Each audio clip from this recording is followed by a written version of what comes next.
आचार्य द्वितीय खंड है, साहित्य विभाग है। तृतीय प्रश्न पत्रम नैषद महाकाव्यम सप्तमो भाग है। डॉक्टर सीताराम शर्मा, प्राचार्य विभागाध्यक्ष से राजकीय धुलेश्वर आचार्य संस्कृत महाविद्यालय मनोरपुर जयपुर। नैषदीय चरित महाकाव्यस्य कथावस्तु अस्मिन् पाठे चर्चां कुर्मः। यत् नैषदीय चरितस्य कथावस्तु ऐतिहासिकी वर्तते। महाकाव्यस्य संस्कृत साहित्ये सर्वश्रेष्ठ स्थानं वर्तते। अस्मिन् महाकाव्ये 22 सर्गाः सन्ति। अस्य मूलकथा महाभारतात् उद्धृता। तत्र एकः वृत्तान्तः प्राप्यते नलोपाख्यानं। वनपर्वे प्रसिद्ध नलोपाख्याने नल दमयंती कथायाः गुम्फनं वर्तते। बीजरूपेण सैव कथा अस्मिन् महाकाव्ये वर्णिता। नल दमयंती विवाह प्रणय क्रीडादीनां वर्णनेन महाकाव्यम् इदं परिसमाप्तम्। अग्रे कथायाः वर्णनं नास्ति। अतएव केचन विद्वांसः मन्यन्ते तेषाम् अभिमतं यत् नैषदीयचरितमहाकाव्यम् अपूर्णं वर्तते। यतोहि शेष अवशिष्ट भागः लुप्तः वा कवि पूर्ण कर्तुं समर्थो नासीत् इति तेषां मतं वर्तते।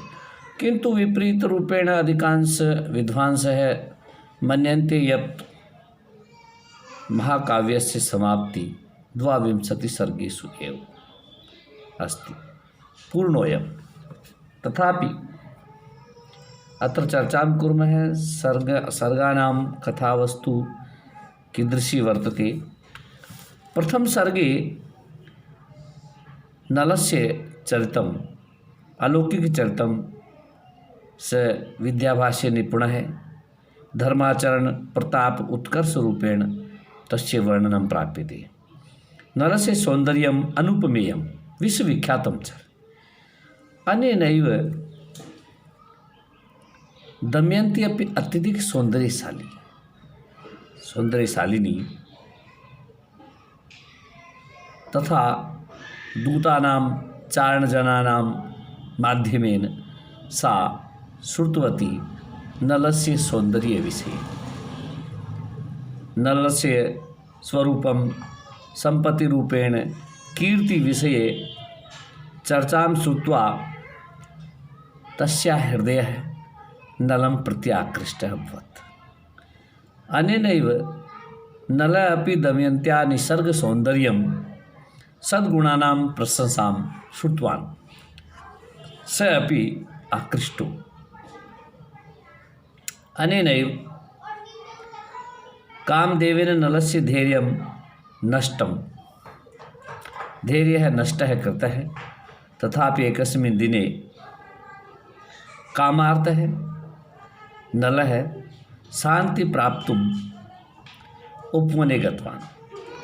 तदनन्तरम् उपवनस्य वातावरणं दृष्ट्वा तस्य कामवासना अत्यधिकः उत्तेजितः अभवत्। सरोवरतटे सुरतजन्ये परिश्रमात् क्लान्तः एकः स्वर्णिमहंसः तत्र दृष्टवान्।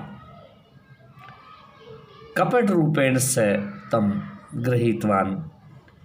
हंसेन अत्यधिक करुणापूर्वकं विलापं कृतं। तदनन्तरं मूर्छितो भूत्वा स भूम्याम् अपतत्। अस्याः दशायाः अवलोकनेन नलस्य नेत्रै अश्रुधाराः प्रवाहिता।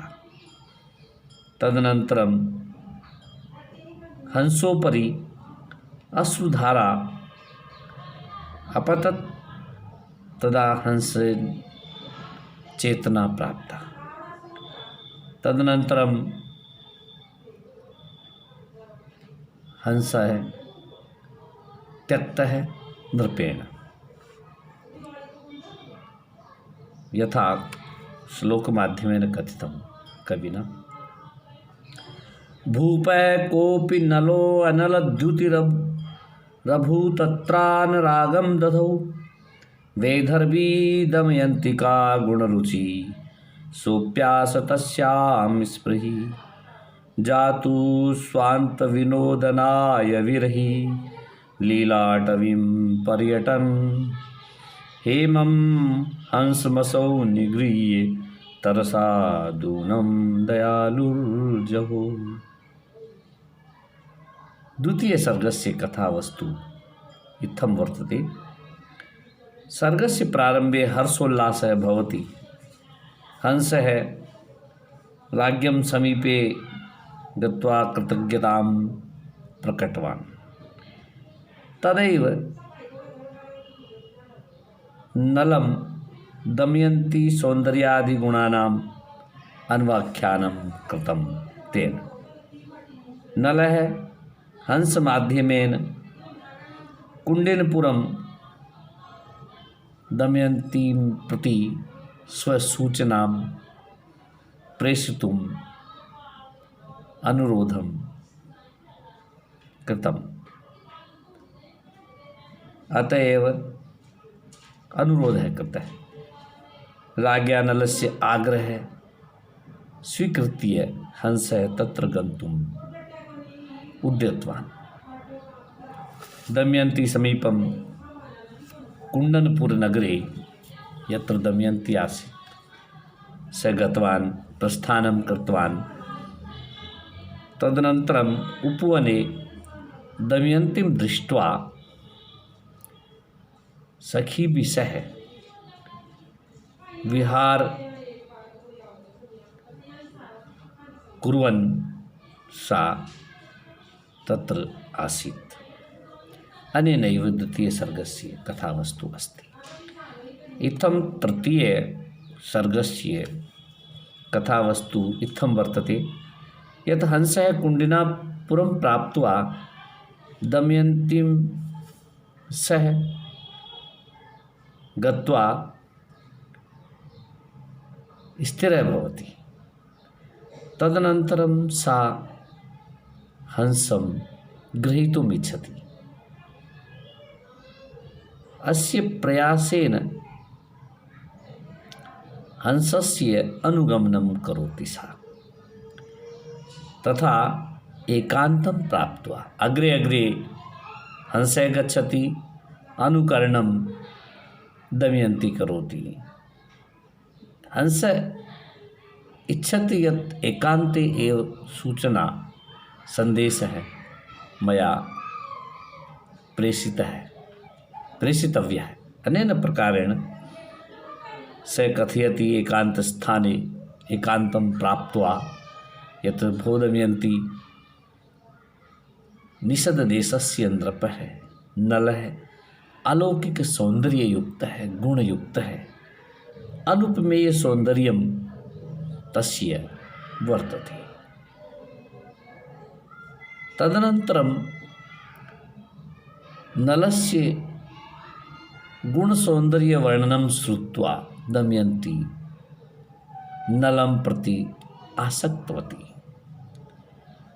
हंसः पुनः राज्ञ नलं प्रति प्रतिनिवृत्तः तथा स्वसफलकार्यस्य सूचना नलं ददाति। अनेन प्रकारेण तृतीय सर्गस्य कथा समाप्ता जाता।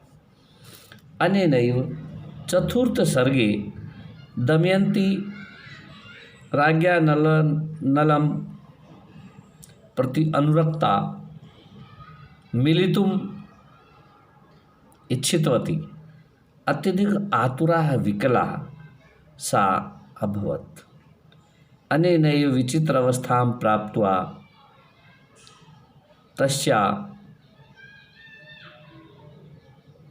पितुर्नृपः भीमः स्वयंवरं निश्चितवान्।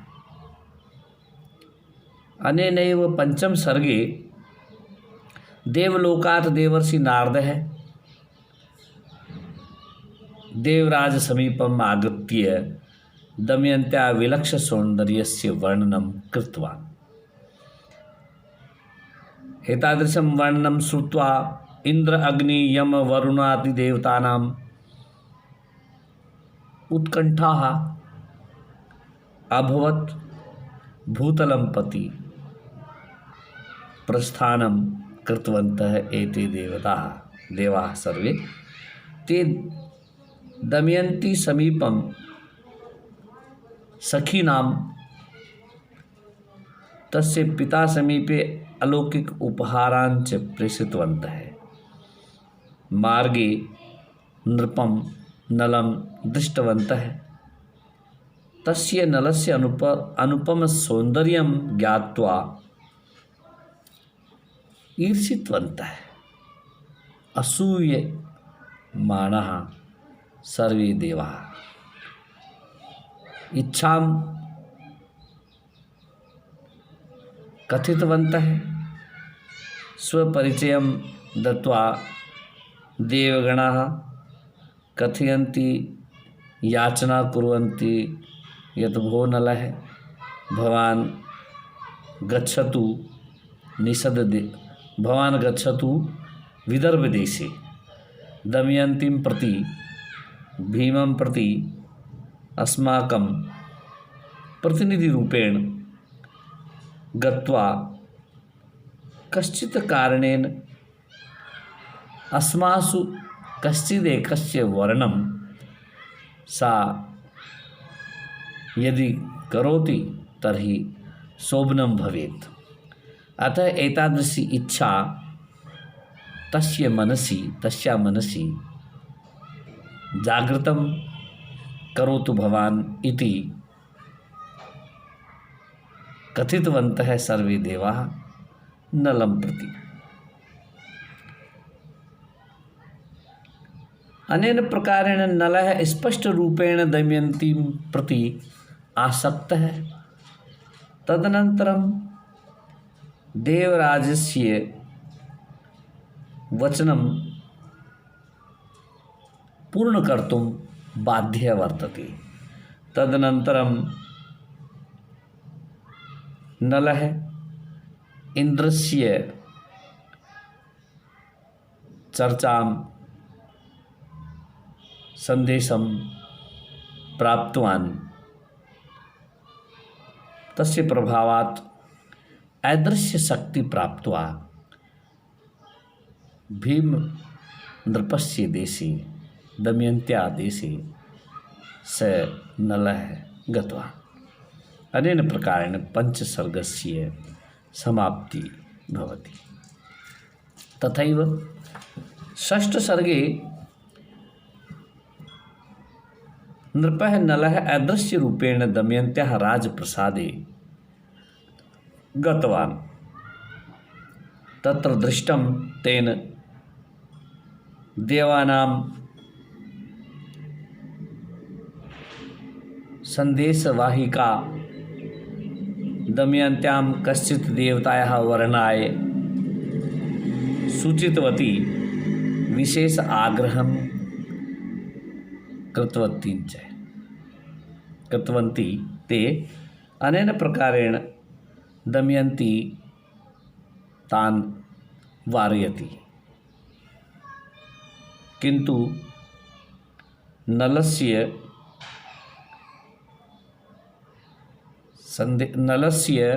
स्वरूपं श्रुत्वा सा अत्यधिक प्रसन्ना भवति। अनेन प्रकारेण अस्य सर्गस्य समापनं भवति। सप्तम सर्गे दमयन्त्या दिव्यहृदय सौन्दर्यस्य अवलोकनं नलः एव करोति। अत्र दमयन्त्या नक्षिक वर्णनं मनोहारि स्वरूपं कविना प्रस्तुतम्। तत्र नलस्य आत्मानं प्रकटनं कर्तुं इच्छा उत्कट अभिलाषा अभवत्। अष्टम सर्गे राज्ञ नलः स्वरूपं स्वयमेव प्रकटितवान्। तस्य अलौकिक सौंदर्यं दृष्ट्वा दमयन्ती अपि आसक्ता स्तंभिता च आश्चर्यरूपेण। तदनन्तरं पृष्टवती नलं, भवान् कः अस्ति? नलः सर्वप्रथमं तु कथयति यत् अहं देवानां दूतोऽस्मि। तदनन्तरं सा निवेदयति यत् कश्चित् देवान् प्रति अहम् अनुरक्ता नास्मि। अनेनैव नलः कथयति कश्चिदेकस्य देवस्य वर्णनं भवता कर्तव्यः।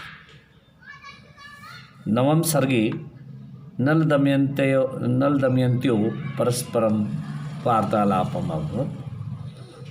दमयन्ती इंद्र अग्नि वरुण यमादीनां कश्चिदेकस्य वर्णनं न कर्तुं निश्चितवती तथा नलं सूचितवती।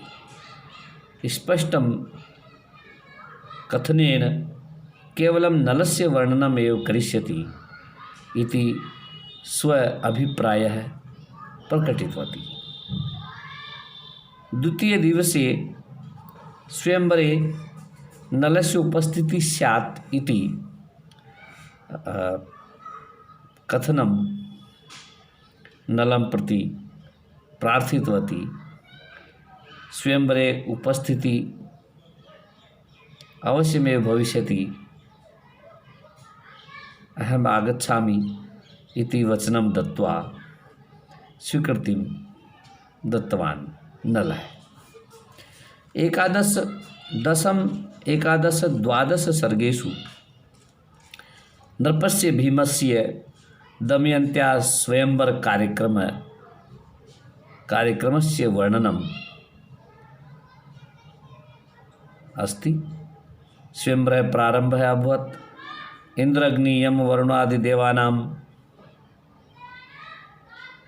नलस्य रूपं धारयन् तत्र उपस्थितिः अभवत्। स्वयं सरस्वती दमयन्तीं नृपाणां कृते परिचयः ददाति, किन्तु दमयन्ती तु नलस्य सौन्दर्येण आसक्ता। तदनन्तरं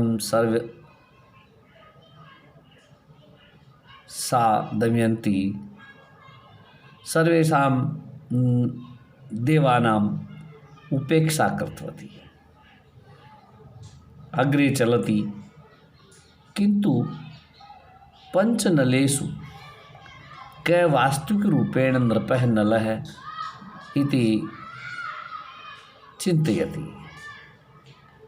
अत्यधिक आश्चर्यान्विताः अभवत् सा। त्रयोदश सर्गे नलस्य स्वरूपं धार्यमाणाः पंचनलाः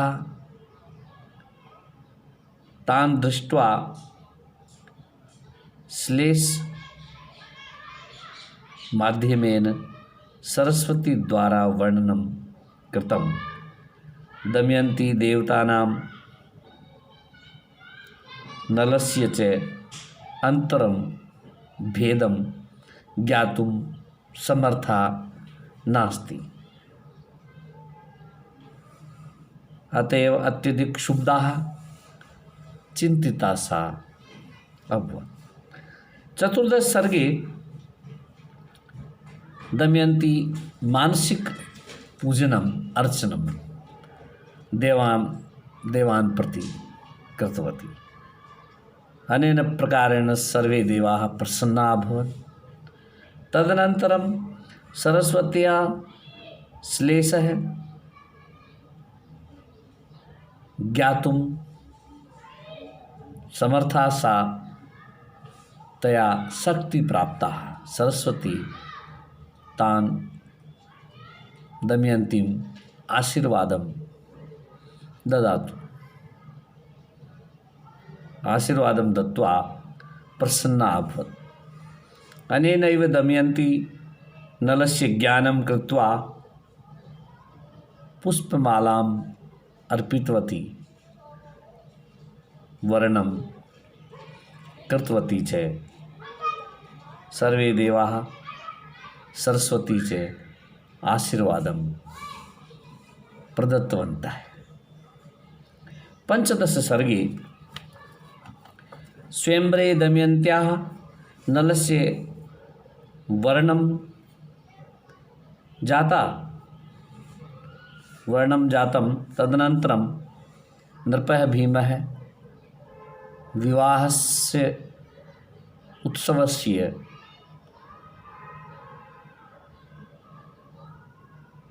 कार्यक्रमस्य व्यवस्था कृतवान्। अनेन प्रकारेण विवाह उत्सुकः नलः अपि आमन्त्रितः कृतः नृपेण भीमेन। षोडश सर्गे विवाहावसरे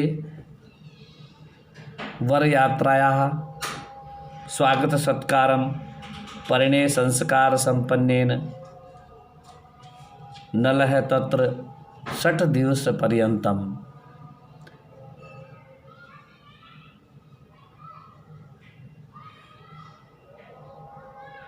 नृपस्य भीमस्य आवासे स्थितवान्। पुनः स्वराजधान्याम् आगतवान्। राजधान्यां नलस्य साम्राज्यस्य साधारणजनाः अत्यधिकं स्वागतं कृतवन्तः नृपस्य। सप्तदश सर्गे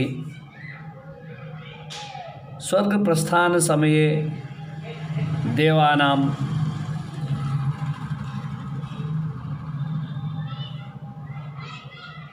सामुख्यं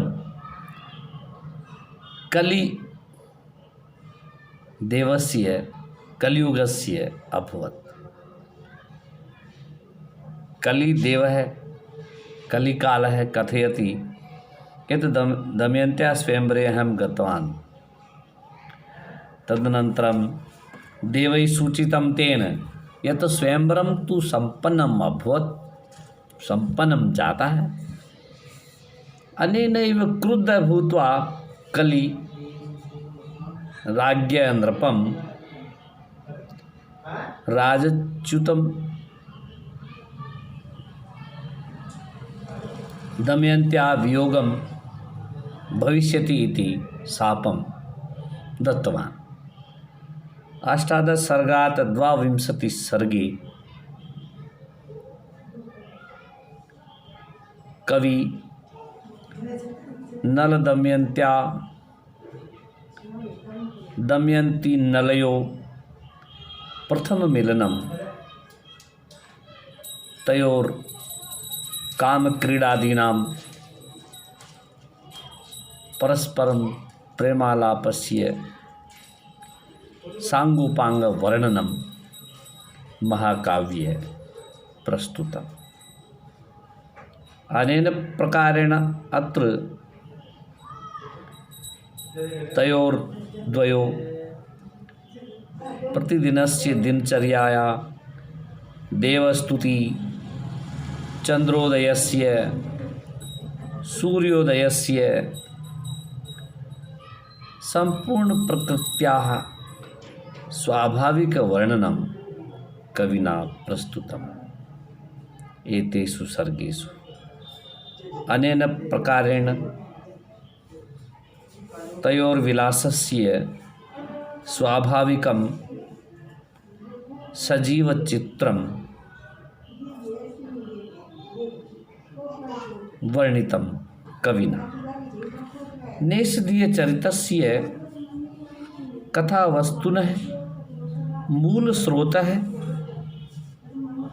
पुरातनरूपेण अस्माभिः प्राप्यते शतपथब्राह्मणे महाभारते कथासरितसागरे कुमारपालप्रतिबोधे लिंगपुराणे वायुपुराणे हरिवंश ब्रह्मांड पुराणे पुरातनग्रन्थेषु दमयंती नलयो कथा प्राप्यते, किंतु विस्तृत रूपेण महाभारतस्य वनपर्वे नलोपाख्यानः उपलब्धः। नेषधीयचरितमहाकाव्यस्य कथावस्तुनः मूल आधारः महाभारतः एव मन्यन्ते विद्वांसः। तथापि कविना उपलब्ध कथायां मूल अंश नलोपाख्यानस्य प्रारंभिक 6 अध्यायेषु एव प्राप्यते, किंतु मूल कथायां श्रीहर्षेण परिवर्धनं च कृतम्। कथम? महाभारतस्य सरल कथा आलंकारिक शैल्यां प्रस्तुता। महाभारते 6 अध्यायेषु अनुष्टुप छन्देषु कथायाः अनुपमेय प्रतिभा द्वारेण 22 सर्गेषु 84,200 श्लोकेषु उपनिबद्धः कृतः। अनेन प्रकारेण अत्र 21 छन्दानां प्रयोगं कविना कृतम्। दमयन्ती नलयो परस्परं प्रशंसां श्रुत्वा परस्परम् अनुरक्ताः। नेषधीयचरिते उपवन अन्तः स्थले सरोवरस्य कल्पना कवे मौलिकता वर्तते, यतो हि महाभारते सरोवरस्य उल्लेखः नास्ति। अनेनैव महाकाव्यत्वस्य श्रीवृद्ध्यर्थं कविना कल्पना कृता। नलः हंसं त्यजति तदा कथयति हंसः मम वधं न करोतु भवान्, तव प्रियकार्यं करिष्यामि इति वर्णनम्।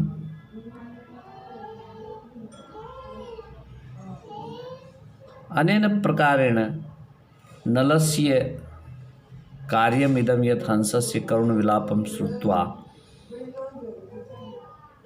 कश्चित् किमपि बाधां न बाधितुं त्यक्तः नलः हंसः। किन्तु अत्र कविना उदात्तकल्पना मौलिकता माध्यमेन तत्र परिवर्तनं कृतं, यत् स सन्देशं प्रेषयितुं निश्चयः करोति हंसः इति परिकल्पना वर्तते कवि। अनेन प्रकारेण सखीनां समीपे दमयन्त्यानुकरणं केवलं नेषधीयचरिते हंसः दमयन्त्या सह गच्छति, अत्र सखीनां वर्णनं कवे कल्पना वर्तते। अनेन प्रकारेण नेषधीयहंसस्य स्वरूपे महाभारतस्य हंसस्य स्वरूपे भेदः वर्तते। अनेन